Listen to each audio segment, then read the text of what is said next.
Hey guys, don't forget to smash that like button and subscribe.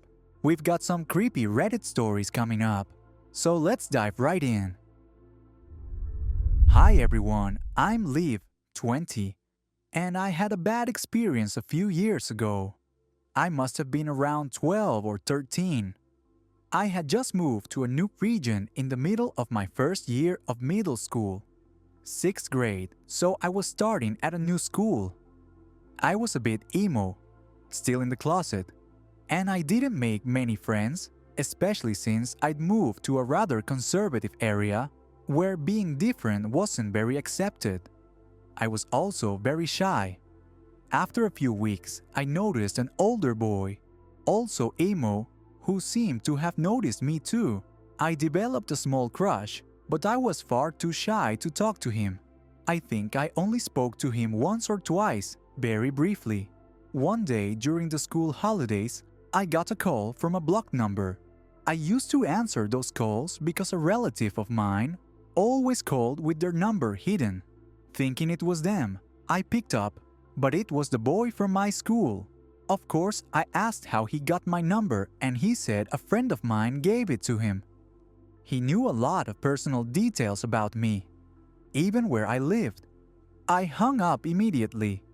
Not out of anger, but because I felt really uncomfortable.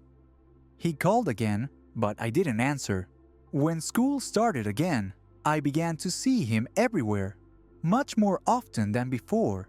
It felt like he was always around, eating at the same time as me, hanging out in the same places, leaving at the same time. That hadn't happened before, and I got a really bad feeling about it. The calls kept coming. So I told my mom, and she blocked all calls from hidden numbers on my phone. At the end of the next school year, I changed schools for unrelated reasons. It seemed to stop, though he still sent me friend requests on social media, which I simply declined. A month or two after moving again, I got another call, this time from an unknown number. I didn't answer, assuming it was a telemarketer, but they left a voicemail. When I listened to it, I was terrified. Maybe I was overreacting, but still.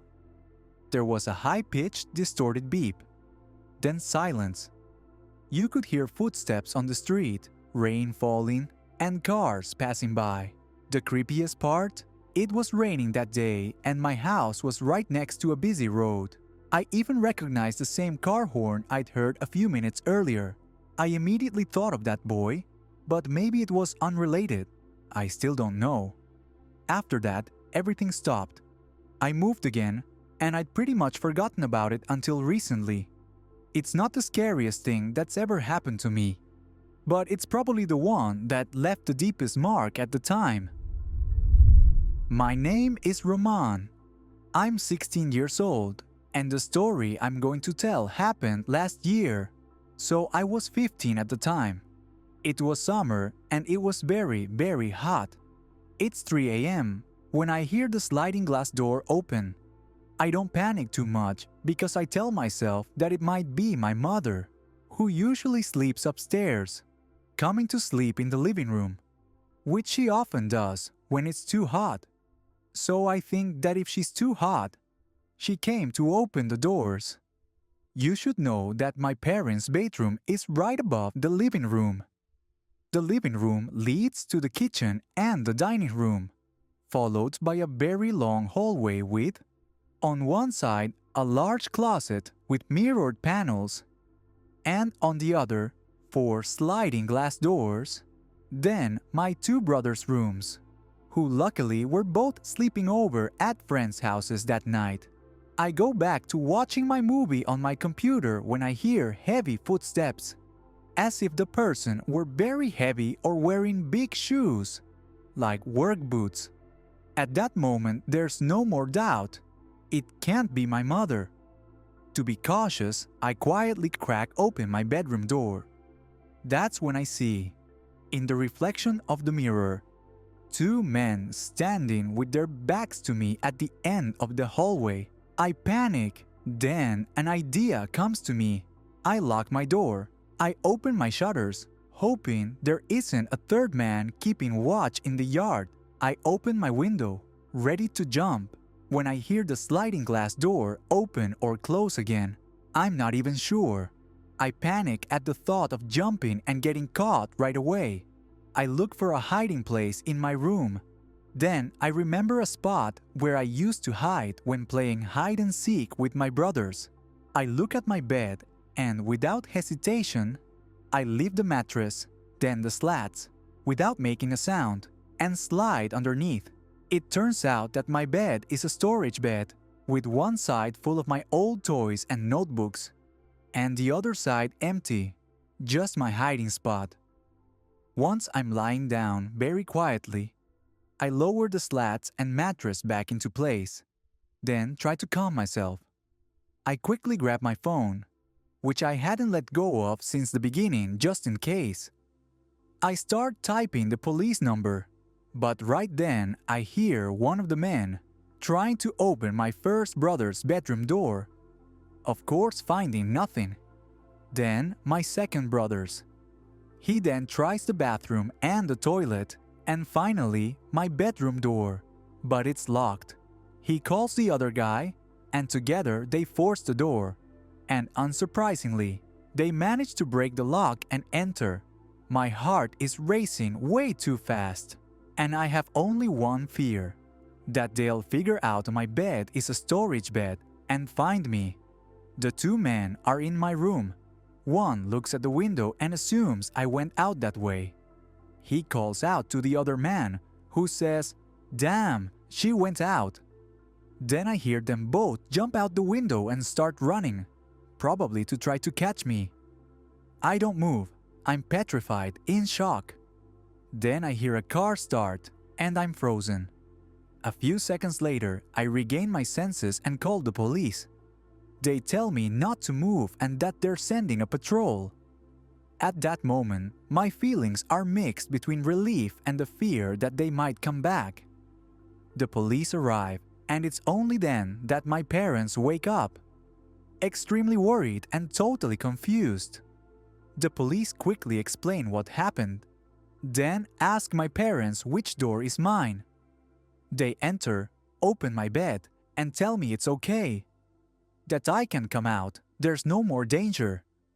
I get out of my hiding place. Still in shock, my mother, panicked, hugs me tightly, and it's only then that I break down crying. The police did several rounds during the following hours, but they found nothing. A few hours later, when the police station opened, we went to file a report. A few weeks later, they called us back and explained that, by reviewing the video recordings from the neighbors and street cameras, they were able to identify the car and, consequently, the two men. To this day, the two men have never given a reason or explained what they were doing in my house, since there were no aggravating circumstances and nothing was stolen. They haven't gone through an immediate trial and are awaiting their hearing, which will take place in 2 years. This event left me with nightmares and panic attacks every time a car passes by our house after midnight. But most of all, it left me with those haunting questions. What would have happened if I hadn't hidden? And what would they have done to my brothers if they had been home that night? Hello, I want to clarify that this story is real and that it happened in 2022 when I was 11 years old. It's not a very scary story, but I still don't have an answer to what happened afterward. It was noon, and my family and I decided to go to the Élizé Snack bar, a fast food place. We ordered and sat right in the middle of the restaurant. We were eating, talking, laughing, until my aunt and I noticed a man staring at her. For the moment, nothing worrying, thinking he just found her pretty. But it had already been more than 30 minutes that this guy had been waiting for his order, which made us worried. I often saw him passing behind my aunt while staring at her, which terrified me. He kept going back and forth to the restroom endlessly. And then, when the meal was coming to an end, We saw two police officers enter and look for someone. They searched the restroom and then the waiting line. They grabbed the man, pinned him to the ground, and pulled 3 knives out of his back pocket. My family was in shock. The police were asking questions, but my question was, what if he was waiting for someone? And if all those trips to the restroom were to contact them?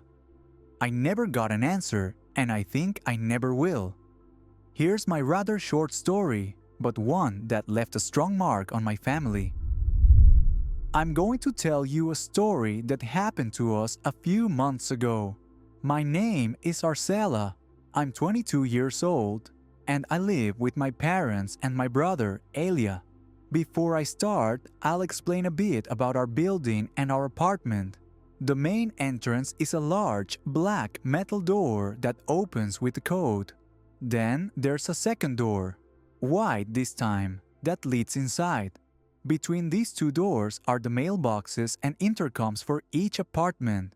Once inside, before reaching the stairs, each floor is separated by a wooden door. Finally, there are the apartment doors. The wooden doors on each floor are usually not locked. They just have simple handles, but some neighbors prefer to keep them locked for extra security. In that case, only they have the keys. We share our floor with just one other family. That night, I was in Elia's room, and we were chatting calmly. My mother was lying down in the master bedroom, and my father was watching a movie in the living room.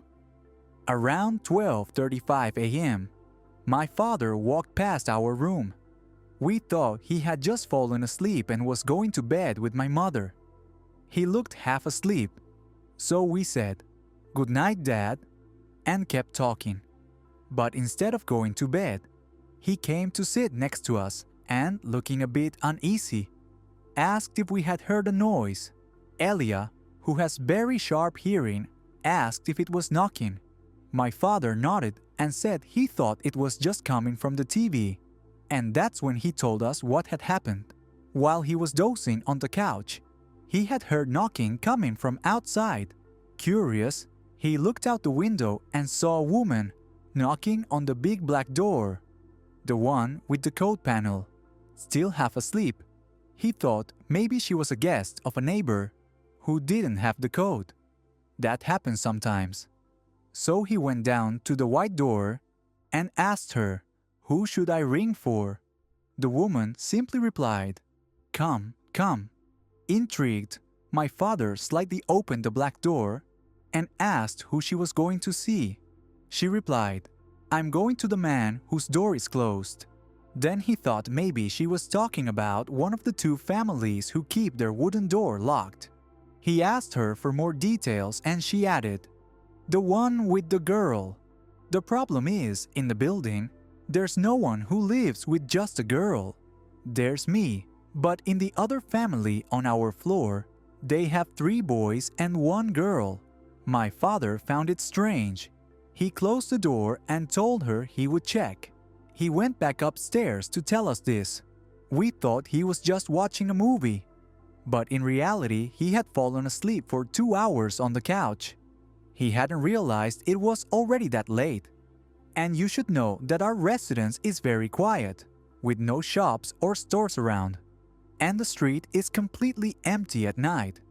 Around 3 a.m., while I still couldn't sleep, I heard a loud noise coming from the bottom of the building.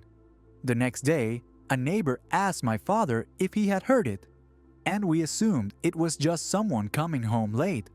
Out of curiosity, we decided to check the cameras. That's when we saw something even stranger. The woman wasn't alone. A car had dropped her off in front of the building, then immediately drove away. Then she knocked, which woke up my father. Once he went back upstairs, she stayed a few minutes in front of the building before leaving. But at 3 a.m., a neighbor who works late came home. On the cameras, we saw that he opened the door for her. She went inside but went back down the stairs almost immediately. We don't know who that woman was or what she wanted. She didn't steal anything. She didn't cause any damage. Her face was blurry on the cameras, and we have no explanation for her behavior. It wasn't a serious event, but it's still really strange. Hello, this is my first post on Reddit.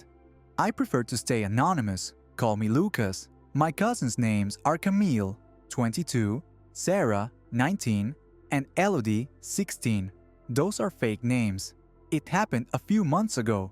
We went to City B for the Yam Festival, a local root vegetable. Originally, we were supposed to go to City A, but we decided to come here for the festival's atmosphere. It was my first time going on vacation with them. I look older than my age, so people often think I'm around 18 or 19 instead of 15, which actually helped me that night. We arrived on Wednesday, explored the city a bit. Everything seemed normal. On Thursday, we attended the concert organized by the town and had a great time. On Friday night, after the concert, we went out without our aunt, just the four of us. We were walking toward a bar when a black car stopped right in front of us. Two guys got out. One was tall and muscular, the other leaner. They looked too confident, and something felt off in their eyes. One of them asked me, "Are those your girlfriends?" I turned toward the girls, unsure what to say. Camille laughed and whispered, "Say you're our boyfriend." I refused and calmly replied that they were my little sisters. They started walking with us. First toward Camille, then Sarah. Each time they got too close, I stepped in silently to block them. Then the taller one moved toward Elodie and tried to touch her butt. I blocked his hand. He told me to calm down, saying, "Relax, man, we understand each other." I just told him no, that they didn't want this, and he needed to stop. After a tense moment, they backed off. We finally reached the bar. The atmosphere was wild. Music, people, the smell of food. I stayed on alert. When I turned to call the waitress, I saw them again. The same two guys at the back, staring at us. I acted normal and suggested taking a selfie to check discreetly. I stood behind the girls, and in the reflection of the glass, I saw them still there. A few minutes later, they were gone. We danced, laughed, had a few drinks. Around 3 in the morning, we decided to go home. The city was almost empty. The streets silent. 5 minutes after leaving, a car brushed past us. I cursed and looked up. They were there, on the other side of the street, walking in the same direction as us. We turned into our alley, and so did they. At that hour, no one should have been around. I let the girls walk ahead and bent down to tie my shoelaces. But in reality, I picked up a stone. I told them calmly that we should grab something to eat at a nearby late-night restaurant to lose the guys. That's when they finally understood. Sarah whispered, "Those guys behind us, they're following us, right?" I nodded. We slipped into side streets, cut through narrow paths, turned randomly. We could hear their footsteps behind us. Then silence. We hid behind a wall, hearts pounding. Then we heard a whisper. "Shit, they saw us." The other said, "Yeah, forget it, let's go." They passed a few meters from us and walked away. We waited a few more minutes before moving again. We finally made it home. Our aunt was asleep, so we didn't tell her anything. No one slept that night. The next day, despite everything, we went back to the festival and enjoyed the rest of the day. But that night, I'll never forget it. We never saw those guys again during our stay. And since that night, I still wonder what would have happened if I hadn't been there. I still get scared every time I go out after sunset. I'm always on guard. If anyone's reading this, always keep an eye open. Even when everything seems ordinary, you never know who might be following you or why. Hello Reddit. This is the first time I'm writing here, and I apologize in advance for the spelling mistakes. So, to give you a bit of context, I must have been around 7 or 8 years old, no more. I was living with my father. He and my mother were separated in a manor. It had been built in the 1800s and later renovated. It was turned into apartments, about 10 in total. My father lived in 3 different apartments in that manor. I had never experienced anything strange before until the last apartment. It was higher up in the manor compared to the previous ones. The building hadn't been fully restored. There were still some rooms that tenants weren't supposed to see. But since my father took care of maintaining the large park surrounding the manor, he had access to everything. One day, as usual, I was tagging along with him, and he decided to show me some of the remaining rooms from the old days that still existed in the manor. There was an old kitchen with all the dishes still there, as if the former owners had left in a rush. Big rooms filled with piles of furniture, messy and stacked everywhere. A barn that gave off creepy vibes, and a gloomy cellar that was incredibly vast. Anyway, the manor still had that old-time atmosphere. And even now, when I find myself there alone, I feel uneasy. So, I was about 7 years old or so. At that age, I didn't yet watch horror movies or anything like that. My parents were careful about it. One night, like every other, my dad put me to bed as usual. Nothing strange. But just as I was about to fall asleep, alone in my room, I suddenly heard what sounded like a woman screaming in agony. Being a kid, I already knew that wasn't normal to hear something like that. And every night after that, I would hear it again. She screamed inside my head. Even if I covered my ears, I could still hear her. It was very strange, because along with the screams, there was also a sound like a machine, maybe a grinder or something mechanical. Always the same noise. So it couldn't have been my dad watching the same movie over and over every night when I was sleeping at his place. I never dared to tell my parents about it. I was too afraid they'd think I was crazy. But even today, I still remember those screams perfectly. Sometime later, I switched rooms with my father. He took mine and I took his, which was much bigger. I never heard those screams again. Well, not those screams. In the new room, I often heard crying noises coming from outside, but that was probably animals. As for the woman's screams, I have no explanation. I'm 18 now, perfectly sane, so I don't think I was crazy. I never got an explanation, nor have I ever found one. The few people I've told this story to never believe me anyway. Alright, that's gonna do it for today.